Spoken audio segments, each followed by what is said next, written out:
Baik, saya ulangi. Assalamualaikum warahmatullahi wabarakatuh. Waalaikumsalam warahmatullahi wabarakatuh. Terima kasih Wabarakatuh. teman-teman yang sudah hadir pada perkuliahan online hari ini. Sedianya hari ini kita akan membahas sebuah artikel yang menurut saya menarik karena ini adalah pengaplikasian secara konkret ya mengenai beberapa kajian-kajian filsafat dalam Mafatihul Ghaib atau At-Tafsir Al-Kabir karya Fakhruddin Ar-Razi. Nah, ini bagian dari sebuah buku dan ini satu artikel di buku tersebut. Maka sebelum kita melihat kepada penafsiran Ar-Razi sendiri, nanti saya bukakan di Maktabah Syamilah online di gridtafsir.com.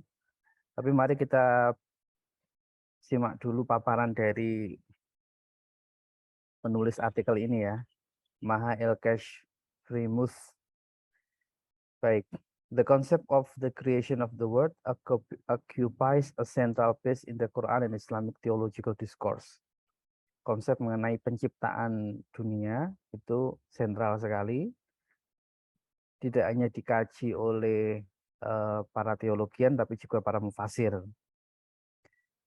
Theologians studied this issue as a division of their study on the existence and attributes of God, with many arguing that the word must have a first efficient cause and that this cause must be God. Jadi argumennya tidak jauh dengan apa yang sudah kita pahami di pertemuan-pertemuan selanjutnya. Para teologian ini ketika membahas mengenai eksistensi dan sifat-sifat Tuhan itu pasti berhenti pada first efficient cause. Jadi sebuah entitas yang mendahului entitas-entitas yang lain, penyebab dari segala hal. Dan itu adalah Tuhan dalam terminologi Islam ya, Allah Subhanahu wa taala.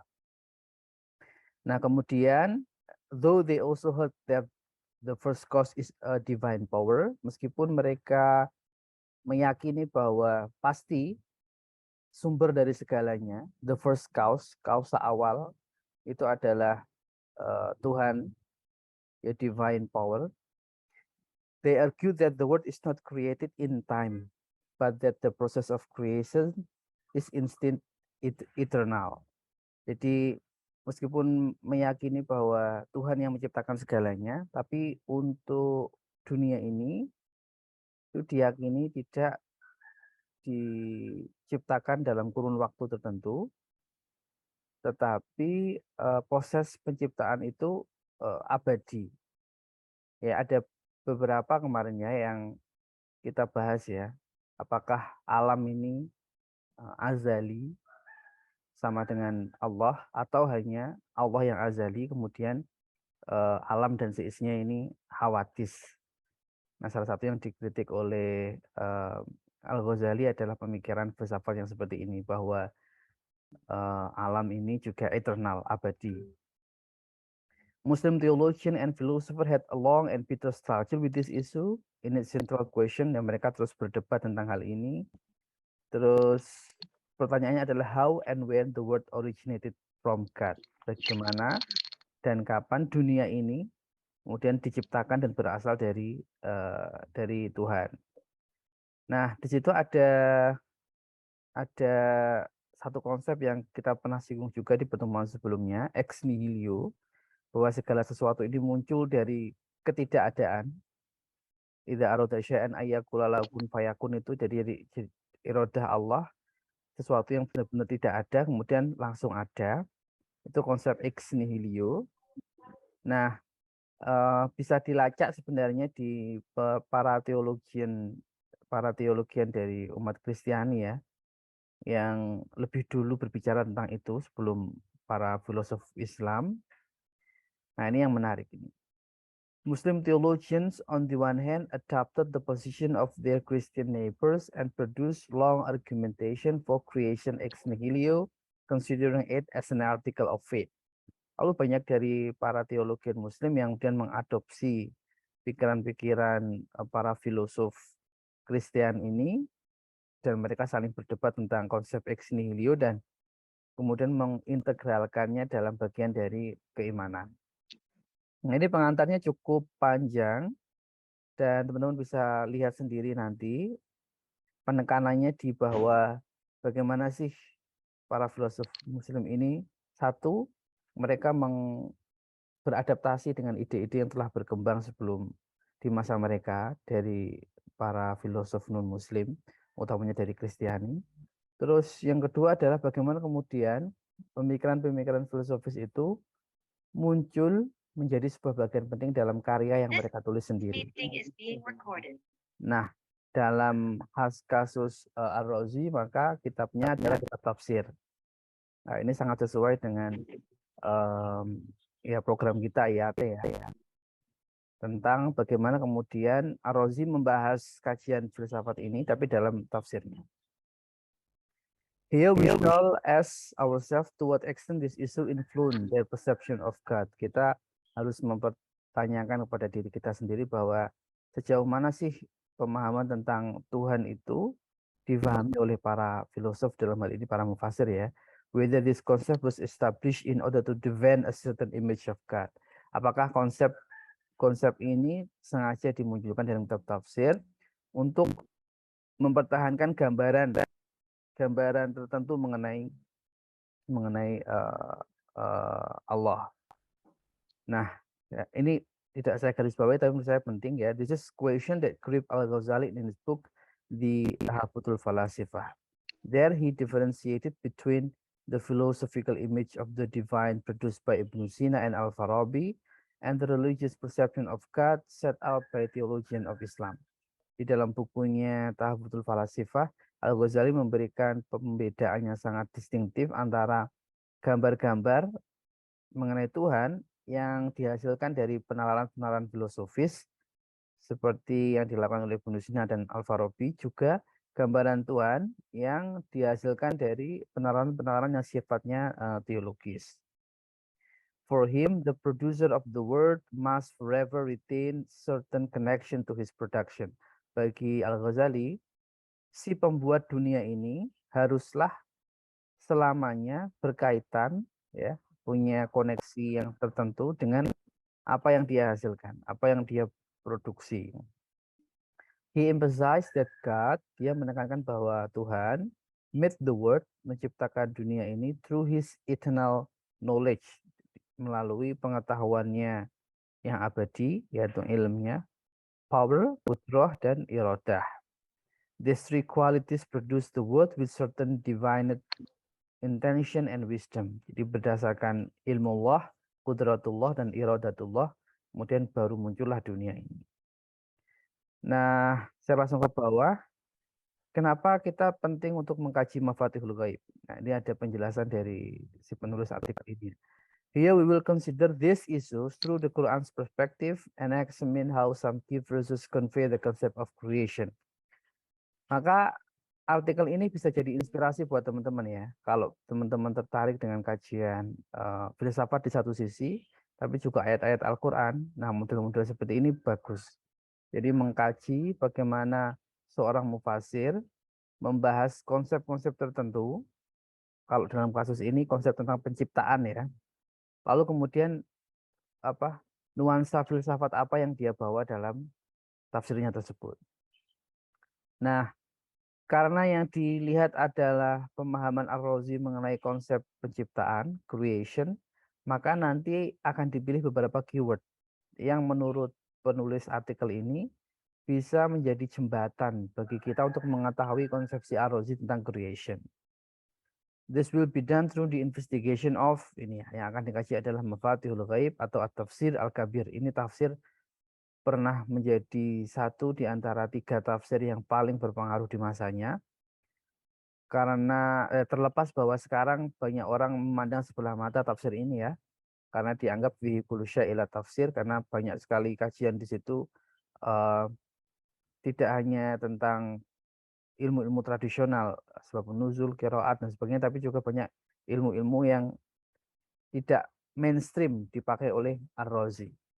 Tapi inilah yang membuat kekhasan tafsir ini. Dia ada sebuah disertasi tentang ini ya, karya Tariq Zafir, A Master of Philosophy. Jadi bukunya, tafsirnya ini dianggap mastership karya penting dalam filsafat juga. Nah, mengapa demikian? Ya karena Ar-Razi banyak memakai teori-teori filsafat dalam menjelaskan beberapa ayat. Oke, tapi ada juga sumber sekunder ya. Ada Al-Matalibul Alia, ini juga karyanya Ar-Razi yang lain. Nah, siapa sih Ar-Razi itu? Dijelaskan di sini bahwa Ar-Razi adalah most prominent scholar of Islamic theology, was strongly influenced by philosophy. Dia adalah salah satu sarjana paling penting dalam teologi Islam dan banyak dipengaruhi oleh filsafat, dan dia mengikuti jejak-jejak dari Abu Hamid Al-Ghazali. Born in Rai, dilahirkan di Rai tahun 1949, kemudian meninggal 1207. Ya, kalau dilihat dari timelinenya dia sangat dekat sekali ya dengan beberapa filosof Muslim. Ibnu Sina meninggal 1037, artinya hanya terpaut 1 abad. 1 abad itu kalau rentang waktu normal ya memang panjang, tapi kalau kita membaca sejarah intelektual Islam, 1 abad itu relatif dekat ya, karena yang sedang kita omongkan adalah ya belasan abad di antara 1 Hijriah sampai sekarang. Jadi 1 abad itu relatif lebih dekat. Al-Baghdadi 1168 dan Abu Hamid Al-Ghazali 11. Jadi bisa jadi Razi ini kontemporeri ya, karena enggak. Razi ini lahir setelah Abu Hamid meninggal, tapi jarak antara kematian Al-Ghazali dengan kelahiran Ar-Razi tidak begitu jauh, hanya sekitar 30-an tahun. He often employed many philosophical concepts explained in the Matalib in his great work The Tafsir. Jadi dia banyak memakai konsep-konsep filsafat yang dia jelaskan dalam bukunya Al-Matalib dan dimasukkan ke dalam Mafatihul Ghaib. One of the most detailed work of the commentary of the Quran. Jadi tafsirnya dianggap salah satu di antara banyak karya tafsir yang sangat detail. Ar-Razi ascribed to God different attribute. Ar-Razi memberikan atau menyandingkan Tuhan itu dengan beberapa sifat, both positif and negatif. Negatif maksudnya bukan jelek ya, tapi tidak. Jadi positif itu seperti kudrah, ability, knowledge, ilmu, and iradah, will. Juga yang negatif itu seperti bahwa Tuhan itu not being subject to space, tidak menempati ruang, and not being incarnate, dan bukan merupakan inkarnasi dari Tuhan-Tuhan sebelumnya. Jadi kata tidak ini, not ini yang dimaksud dengan negatif. Nah, bagaimana pemahaman Ar-Razi secara umum mengenai wujud ya, wujudullah? Mari kita lihat dulu sebelum kita menuju ke penafsirannya. Thus, the thing can exist. Sesuatu itu bisa ada, either by its own power, apakah karena kekuatannya sendiri, or by another, atau karena kekuatan orang lain, atau kekuatan entitas lain. If it exists by itself, jika ada sesuatu yang bisa ada karena dirinya sendiri, then it is necessary. Maka itu wajibul wujud. Maka itu sesuatu yang pasti, ya sebutnya necessary atau wajib. But when it exists by another, tetapi kalau adanya sesuatu itu tergantung dengan adanya sesuatu yang lain, then it is contingent. Maka itu mumkinul wujud. Even if it exists eternally. Meskipun jika dia itu kekal, tapi karena dia masih tergantung dengan sesuatu yang lain, maka dia mumkinul wujud. Nah, dalam hal ini ya Allah itu wajibul wujud, dia tidak tergantung keberadaannya dengan hal lain, sementara hal-hal selain Allah, ya alam raya, ya waktu, ruang, bumi, kita manusia, itu mumkinul wujud. Mungkin ada, mungkin tidak, sesuai dengan kehendak yang wajibul wujud tadi. Since the only entity that exists through its own power is God, karena Tuhan adalah satu-satunya entitas yang bisa ada karena dirinya sendiri, karena kekuatannya sendiri, Razi applies to God the term necessary existence. Maka bagi Ar-Razi yang disebut wajibul wujud yaitu ya Tuhan itu sendiri, Allah Subhanahu wa taala.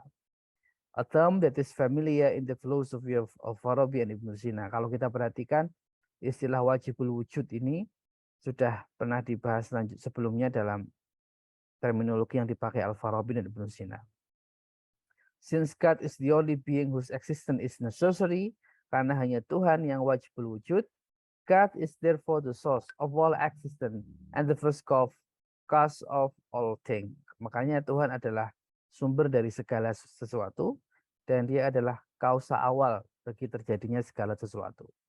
Jadi di satu sisi dia adalah source of all existence, at the same time he was the first cause of all things. Ya, jelas sekali ya. Nah, menarik kemudian itu secara umum ya. Secara umum kalau ini sumbernya adalah buku Ar-Razi tapi yang Al-Matalibul Aliyah tadi ya. Nah, maka yang dilakukan oleh penulis artikel ini adalah melihat apakah pemahaman yang sudah diwujudkan atau sudah dijelaskan oleh Ar-Razi ini bunyinya kalau ditafsir bagaimana ya? Apakah sama ataukah lebih detail?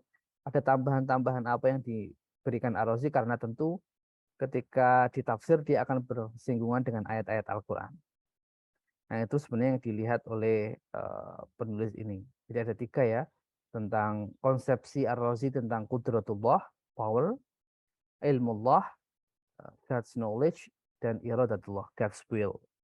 Dan nanti dihubungkan dengan the creation of the world, konsep tentang penciptaan Tuhan. Oke. Ini sebenarnya menarik, cuman saya mau langsung ke tafsirnya dulu, supaya memberi gambaran Anda tentang tafsirnya. Nah, kita mulai dari sini ya. Creation in Razi's Tafsir Al-Kabir. Penciptaan dalam Tafsir Al-Kabir karya Ar-Razi.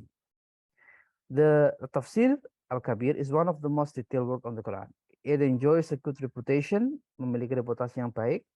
Nah, sekarang by the way ini ya, banyak sedang direvitalisasi oleh Prof.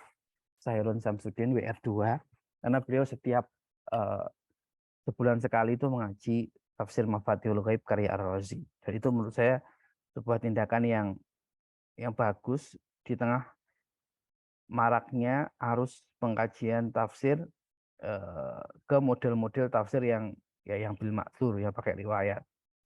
Ibnu Katsir, Tobari salah satunya. Dan model tafsir yang ringkas seperti Jalalain, Marah Labid. Itu kan memang untuk urusan pedagogis, untuk urusan pengajaran di pesantren atau di beberapa ya jamiah itu sangat relevan ya, karena dia concise, dia padat begitu dan langsung ke inti-inti dari makna ayat Al-Qur'an.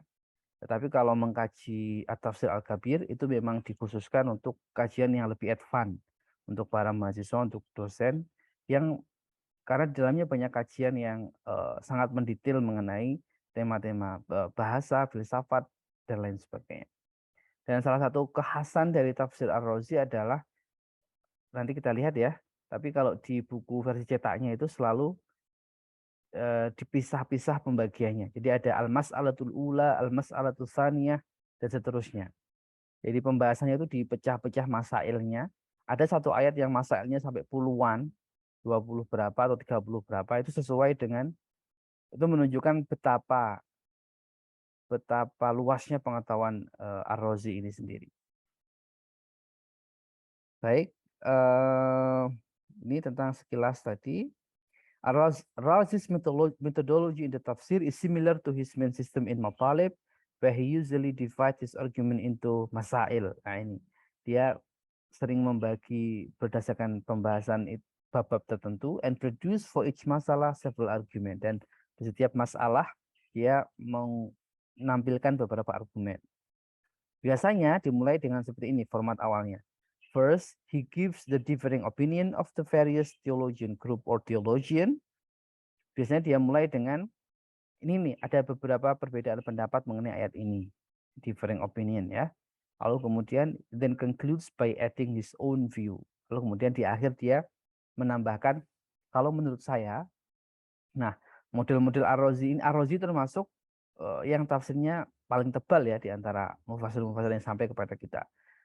Itu salah satu penyebabnya adalah uh, the nature sifat dasar cara dia menulis tafsir. Jadi ada beberapa mufasir yang ketika menulis kitab tafsir itu dalam menjelaskan differing opinion itu sangat ringkas. Ibnu Atiyah misalkan, dia kita mulai dari Tobari dulu. Tobari itu sangat tebel karena dia pertama menyertakan sanad dan dia mengumpulkan apa-apa yang berbeda, pendapat-pendapat yang berbeda dan beberapa pendapat yang mungkin saling bertentangan di awal. Biasanya kalau Tobari itu ada ayat ini, terus ada pendapat pertama mengatakan begini, kedua begini, lengkap dengan sanadnya. Terus ketiga begini, terus yang terakhir tuh waqala Ibnu Jarir. Kemudian menurut saya adalah, nah kemudian kalau kita lihat tafsir Ibnu Atiyah misalkan, itu hampir sama dengan Tobari, hanya saja dia langsung meringkas perdebatan-perdebatan sebelumnya. Jadi tidak menyebutkan sanad dan tidak dijelaskan secara panjang lebar, tapi langsung ke mengenai ayat ini ada perbedaan sababun nuzul.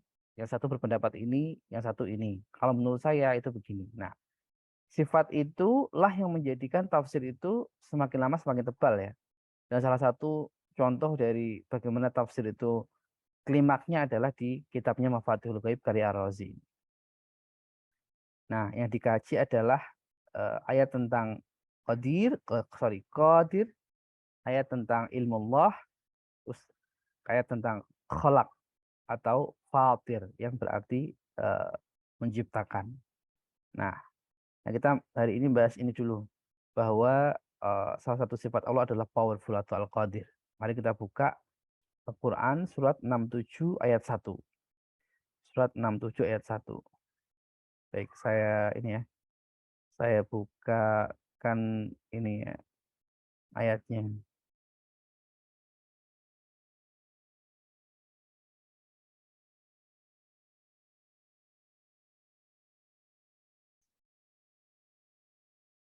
Nah, ini adalah ayatnya. 67 surat Al-Mulk ayat 1. Tabarakalladzi biyadihil mulk wa huwa ala kulli syai'in qadir. Ini termasuk salah satu website yang menurut saya paling bagus ya untuk ensiklopedia tafsir. Jadi teman-teman kalau dulu kan kita masih pakai Maktabah Syamilah. Nah, sekarang kalau misalkan punya koneksi internet, tidak perlu buka softwarenya tapi bisa langsung masuk ke altafsir.com. Nah, kemudian ya caranya sama dengan Maktabah Syamilah, tinggal diklikkan nomor ayat, nama surat, dan di sini ada beberapa pilihan tafsir. Banyak sekali. Ya hampir semua yang ada di Syamilah ada di sini juga. Baik, kita baca pemikiran dari Fakhruddin Ar-Razi mengenai Tabarakalladzi biyadihil mulk wa huwa ala kulli syai'in qadir. Ya kita secara leksikal dulu ya. Tabarakalladzi maha besar atau maha suci zat atau Allah maksudnya, biyadihi yang ada di dalam kekuasaan Allah itu al-mulk, yaitu kerajaan, wa huwa lan utawi Allah iku ala kulli syai'in ing atase saben suci-wiji iku qadirun maha kuasa, dan Allah terhadap segala sesuatu maha kuasa. Atau kalau mau kita taruh khobarnya di depan, wa huwa qadirun ala kulli syai', dan Allah maha kuasa atas segala sesuatu. Baik. Amma qauluhu tabarok faqad fassarnahu fi awwali suratul Furqan. Tentang tabarok ini sudah pernah dibahas berulang kali pada surat Al-Furqan. Surat Al-Furqan berarti yang tabarakalladzi nazzala ala abdihil kitab itu bukan ya. Itu bukan. Oh, tabarakalladzi anzalal furqana. Nah, itu. Nah, ini tipikal penjelasan yang sering muncul ya dalam sebuah kitab tafsir. Jadi maka biasanya tafsir tentang sorry ada noise. Tafsir tentang lafaz-lafaz tertentu itu biasanya kalau sudah muncul di depan, maka tidak akan diulangi di belakang. Itulah mengapa para mufasir itu cenderung untuk yang bagian surat Al-Baqarah itu tebel. Juz 1, juz 2, juz 3 itu tebel. Ya selain bahwa surat Al-Baqarah sendiri itu sudah tebel ya, sudah banyak ayatnya, tapi juga karena disitulah dimulainya penafsiran seorang mufasir, sehingga kalau ada term lain yang muncul di belakang, dia tinggal menjelaskan, saya sudah menjelaskan di depan. Itu saya beri istilah saya itu adalah sinkronik formula. Jadi formula penafsiran yang sinkronik, yang ketika sudah dijelaskan di depan maka di belakang tidak dijelaskan. Saya nulis tentang ini terbit 2021 kemarin ya di Australian Journal of Islamic Studies, di jurnal Australia, dan salah satu argumennya adalah ada mufasir yang cenderung mengelaborasi formula sinkronik ini. Baik, tinggal 10 menit lagi. Kita langsung fokus gini. Wa huwa ala kulli syai'in qadir ya. Wa huwa ala kulli syai'in qadir. Fihi masail. Ini ada beberapa kajian. Al-mas'alatul ula, masalah yang pertama, hadhil ayat ini ihtajja biha man za'ama annal ma'dum syai'. Dipakai hujah oleh orang-orang yang berpendapat bahwa al-ma'dum syai', sesuatu yang tidak ada itu juga syai'. Kan ayatnya wa huwa ala kulli syai', dan Allah itu terhadap segala sesuatu itu maha kuasa. Nah, termasuk dalam definisi syai' ini adalah al-ma'dum, bahwa sesuatu yang belum ada itu juga bisa disebut syai'. Qauluhu innallaha ala kulli syai'in qadir yaktabi qauluhu maqduruhu syai'an. Bapak, Ya. mohon maaf itu screen-nya masih di PDF. Oh iya toh. Iya. Bentar. Taruh di ini, di chat, kolom chat.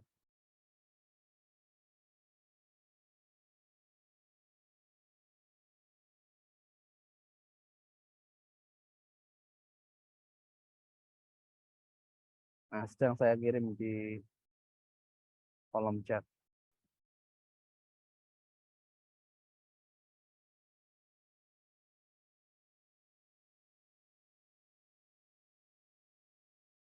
Oke, bisa sambil dilihat ya. Baik, saya lanjutkan lagi. Fadzalika syai' alladzi huwa maqdurullahi ta'ala imma yakuna mawjudan aw ma'duman. Nah, term ma'duman ini adalah term yang kemudian mengantarkan pada penjelasan tentang ex nihilo tadi. Jadi sesuatu itu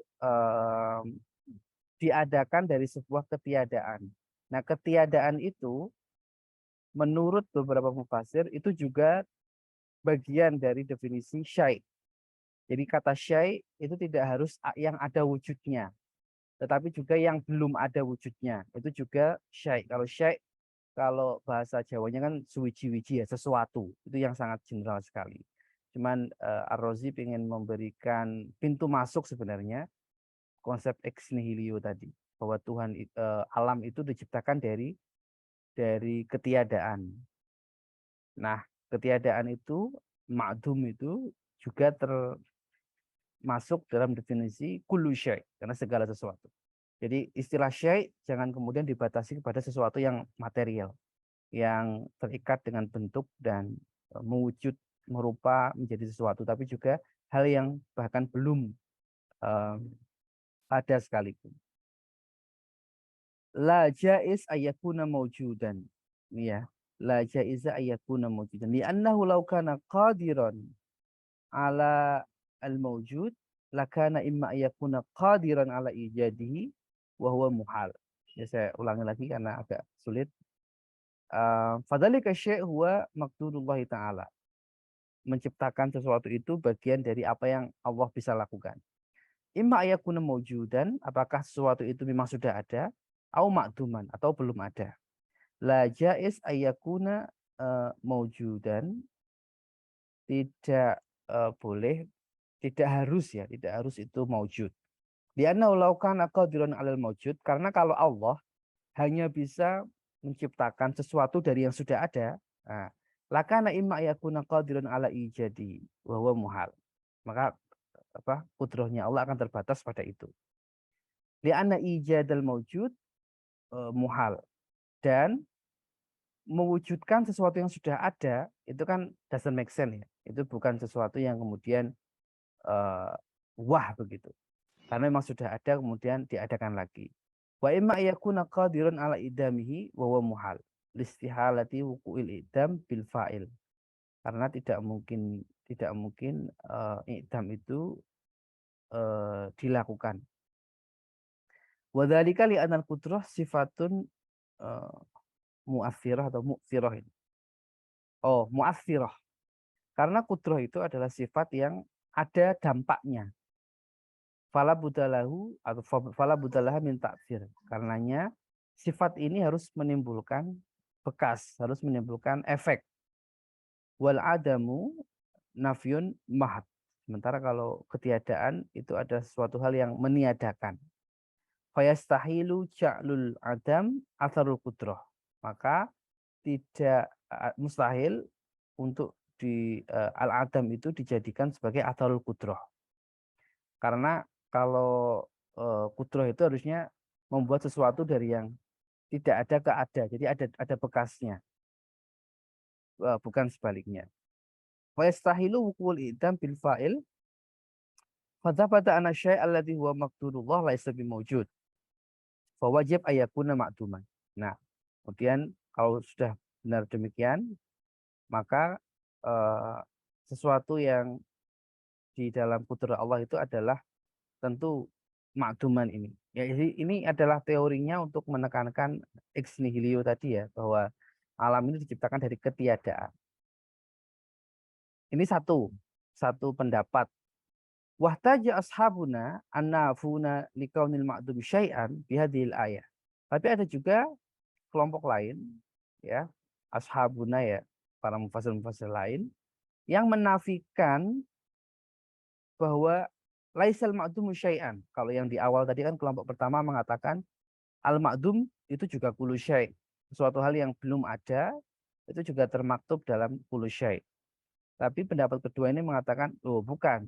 Yang namanya ma'dum itu ya belum menjadi bentuk, dia belum menjadi syai'. Kemudian mereka menjawab, la syakka annal jauhar min haitsu innahu jauharu syai' was-sawad min haitsu was-sawadu syai' wallahu qadirun ala kulli syai'. La syakka annal jauhar. Jauhar itu partikel ya, tidak bisa diragukan lagi bahwa partikel min haitsu innahu jauhar syai', bahwa itu partikel yang konkret gitu ya. Itu syai', ada sesuatunya yang penting. Jadi sekecil apapun sesuatu itu, asal ada materinya, ya, partikel itu adalah materi terkecil, nah itu baru bisa disebut syai'. Wasawat min haitsu wasawadu syai', wallahu ala kulli syai'in qadir. Nah, kemudian jadi yang disebut dalam kekuasaan Allah ya sesuatu hal yang punya wujud tersebut. Nah, ini ya sebentar. Harusnya saya pakai Google Meet, tapi karena saya tadi pakai Zoom cuma 40 menit, maka tolong dipantau WhatsApp-nya dulu. Ketua kelas, saya akan mengirimkan penjelasan-penjelasan dan tindak lanjut selanjutnya dari kelas ini ya. Baik. Baik, Pak. Baik, sebentar saya akhiri dulu penjelasan di sini. Nanti kita lanjutkan via WhatsApp.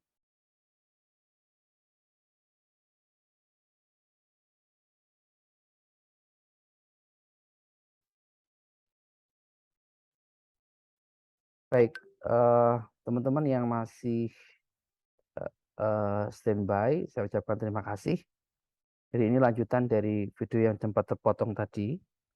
Nah, setelah kita kemudian melihat bagaimana Ar-Razi menjelaskan dua kutub ya tentang makna kullu syai' itu wa ala kulli syai'in qadir, apakah termasuk kullu syai' itu adalah sesuatu yang al-ma'dum atau hanya al-mawjud. Ini adalah pintu masuk dari masuknya konsep ex nihilio dalam diskursus filsafat itu sendiri. Nah, kita akan lanjutkan beberapa poin di tafsir itu, lalu kita kembali ke artikel yang kita bahas tadi ya. Baik, saya akan share beberapa lanjutan dari poin tersebut. Ini, jadi kalau kita lihat sebenarnya di Tafsir Ar-Razi ada beberapa poin ya, bahkan banyak sampai 3 halaman dia menjelaskan itu. Oke, sekarang saya ke Al-Mas'alatu ini Al-Mas'alatu Ar-Rabi'ah. Seperti yang saya jelaskan tadi, tipikal dari tafsir ini selalu membagi pembahasannya berdasarkan beberapa masalah ya. Al-Mas'alatur Rabi'ah. Nah, za'ama ashabuna, beberapa sahabat kita berpendapat bahwa la mu'athira illa qudratullahi ta'ala. Tidak ada sesuatu itu yang bisa memberikan taksir, bekas, atau efek, kecuali ya kudrah Allah itu sendiri. Wa abtalu al-qaul bit-taba'i ala ma yaqulul falasifah. Dan jika kemudian sesuatu itu hanya bisa terjadi karena kudrah Allah, maka at-taba'i atau at-tabi'ah atau hukum-hukum yang teratur itu kemudian sebenarnya tidak ada.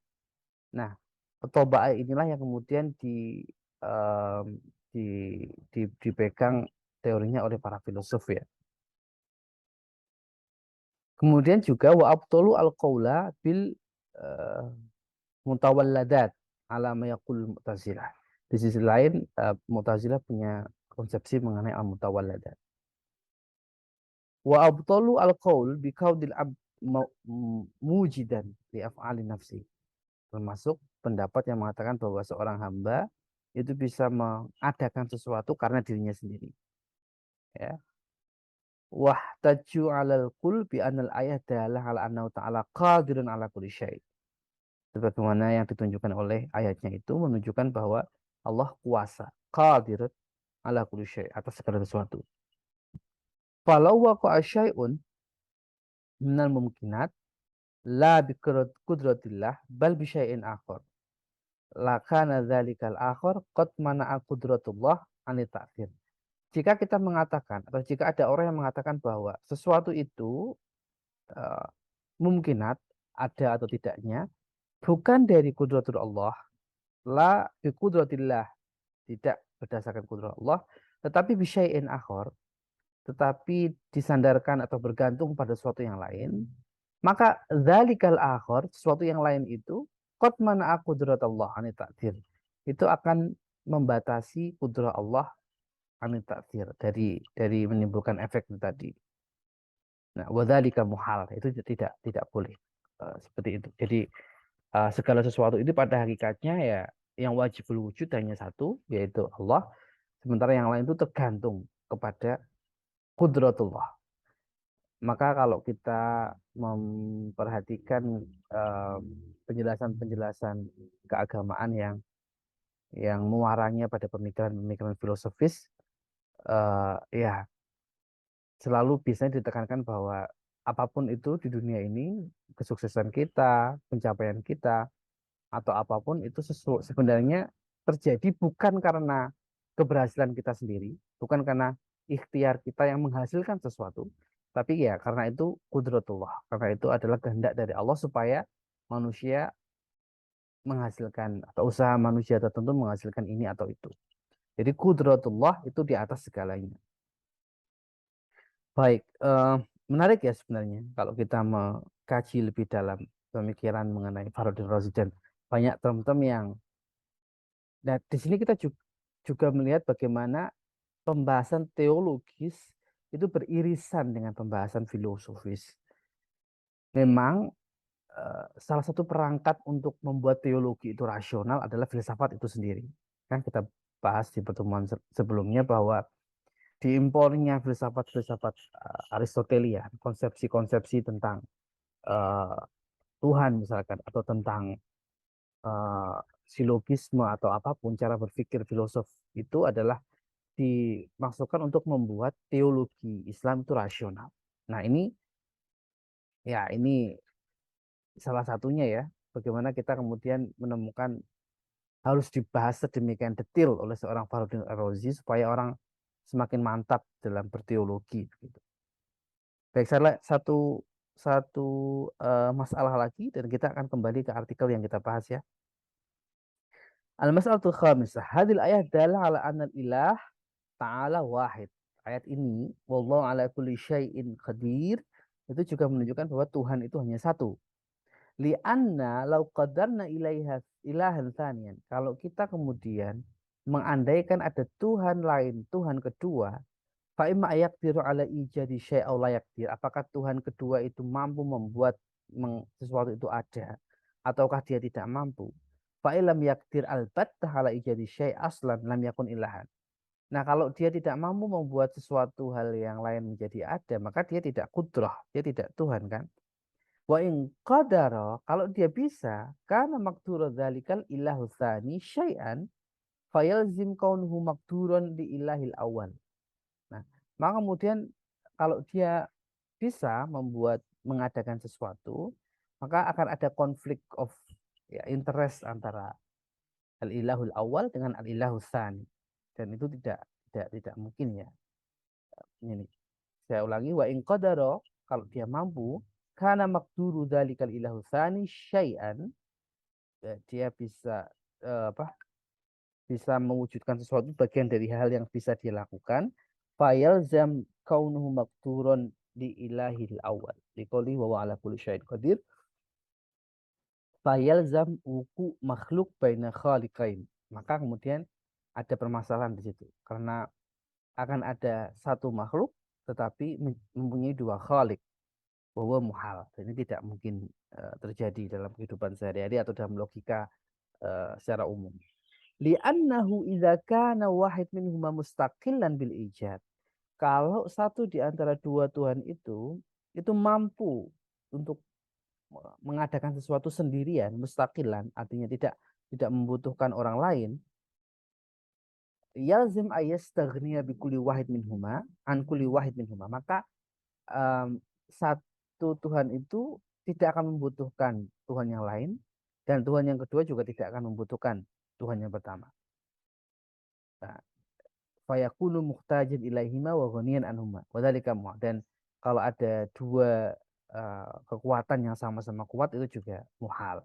Nah, pembahasan seperti ini saya pikir teman-teman juga beberapa kali menemukan dalam kitab-kitab akidah ya.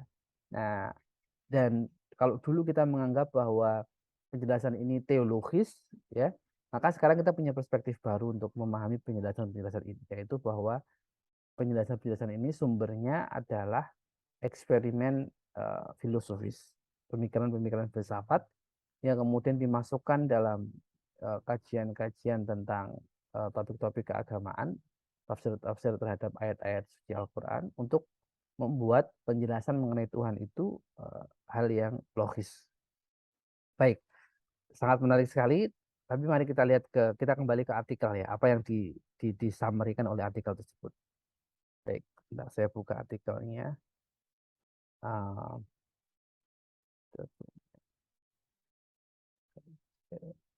Sebentar. Filsafat Islam, referensi, lalu tentang Razi. Baik, saya akan share lagi di Razi. Nah, baik. Qadir, blessed be he in whose hand in dominion, tabarakalladzi biyadil mulk, and he over all things has power. Wa huwa ala kulli syai'in qadir.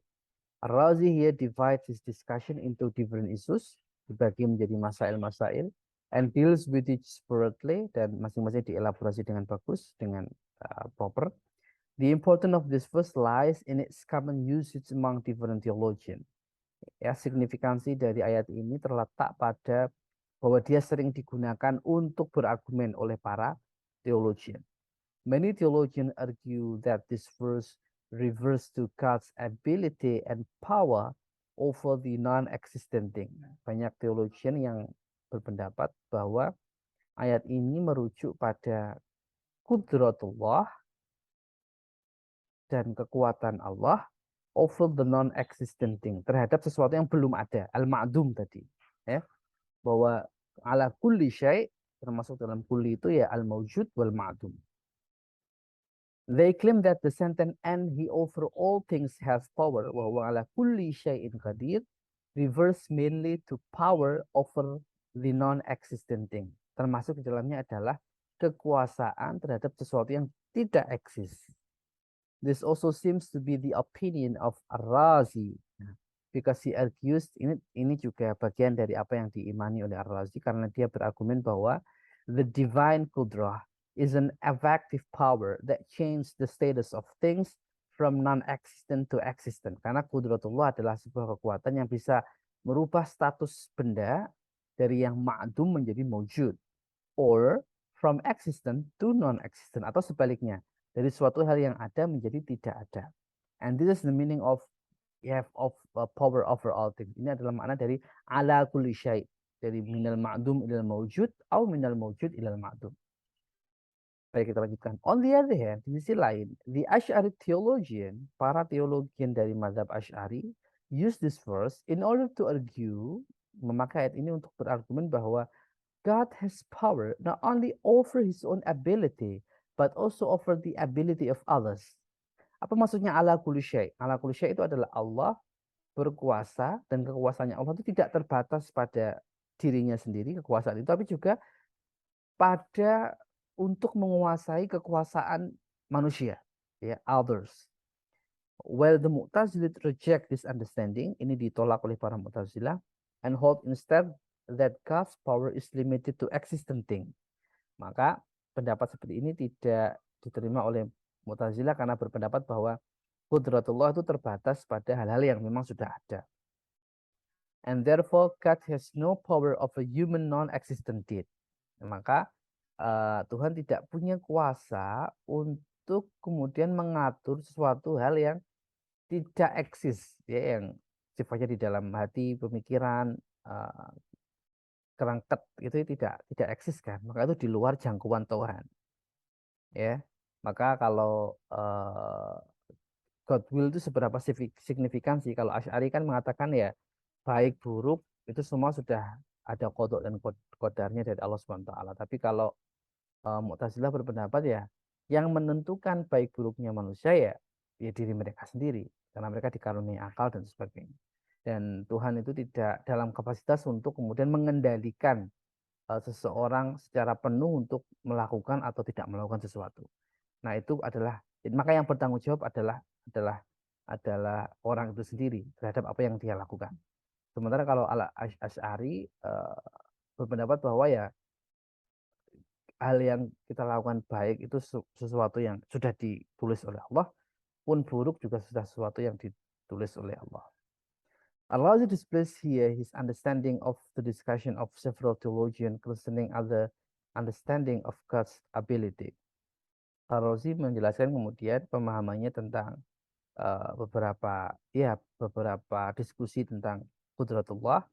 Nah, ini kesimpulannya. He finally expressed clearly that, ya, pada akhirnya secara jelas menyimpulkan bahwa for him this verse provide a justification for concluding that God has power over the non-existent thing that is necessary for the act of creation. Bahwa ayat ini menjadi justifikasi mengenai bahwa Tuhan itu punya kuasa atas hal-hal yang al-ma'dum, yang tidak ada sekalipun, dan itu yaitu yang dibentuk, dan itu bagian dari definisi wajibul wujud itu. Jadi sebagai sesuatu hal yang the first cause, kausa prima, kausa awal yang kemudian mendasari segala sesuatu. Nah, itu ya teman-teman. Nah, saya minta teman-teman untuk kemudian, karena ini kita belum selesai membahas pemikiran Ar-Razi ini, maka silakan kemudian teman-teman di pertemuan selanjutnya kita akan membahas ini alim dan qayyum, dan saya minta dibagi kelompok ya Mas. Nanti 1, 2, 3. Nah, ada tiga tema di sini, alim dan qayyum. Khalaq, khalaqah, to create, lalu ada fatir, atau fatara, the creator. Nah, silakan sebisa mungkin teman-teman lacak ayatnya. Misalkan di ini ada Al-Baqarah 255 dan selanjutnya Anda pahami sepaham-pahamnya. Kemudian ya tentu banyak masalah di situ ya, tapi batasi saja ke masalah-masalah yang bisa Anda kaji, terus kemudian sandingkan dengan penjelasan dalam artikel ini. Karena ini cukup mensummarikan, cukup mensummarize apa yang ada di kitab tersebut. Nah, lalu kemudian setelah itu, setelah dibagi 3 kelompok itu, saya minggu depan karena masih online 3 minggu dari UIN ya, karena masih online, lalu nanti saya akan minta kalian untuk memaparkan apa yang sudah kalian baca dalam dalam ya dipaparkan dulu baru respon dari saya. Jadi presentasi tapi tidak usah buat eh, catatan yang tidak usah mengumpulkan apa-apa, cukup di secara kelompok aja dikaji. Jadi baca dulu tafsir Mafatihul Ghaibnya, lalu kemudian sandingan dengan penjelasan di sini, lalu ya buat buat kalau penting buat diagram atau buat 1-2 slide saya persilahkan. Tapi intinya kelompok 1 presentasi minggu depan tentang ini Alim and Qayyum. Kita hanya akan bahas itu nanti di pertemuan selanjutnya. Tapi kalau ada waktu ya kita bahas yang lain ya. Jadi masing-masing nanti akan presentasi. Masing-masing siapkan penjelasan, tidak usah terlalu panjang ya 10 menit saja apa intinya dari ayat tersebut dan bagaimana Rozi deal with that first dengan menggunakan beberapa term filsafat. Nah, kemudian jadi minggu depan kita masih akan membahas artikel ini ya. Silakan ketua kelasnya dibagi jadi 3 kelompok. Lalu kemudian minggu depan salah satu perwakilan dari masing-masing kelompok silakan menjelaskan terlebih dahulu apa hasil diskusinya. Jadi dibaca tafsirnya lalu disandingkan dengan penjelasan dalam artikel ini. Baik, itu dulu dari saya untuk pertemuan kali ini. Kurang lebihnya mohon maaf. Wassalamualaikum warahmatullahi wabarakatuh.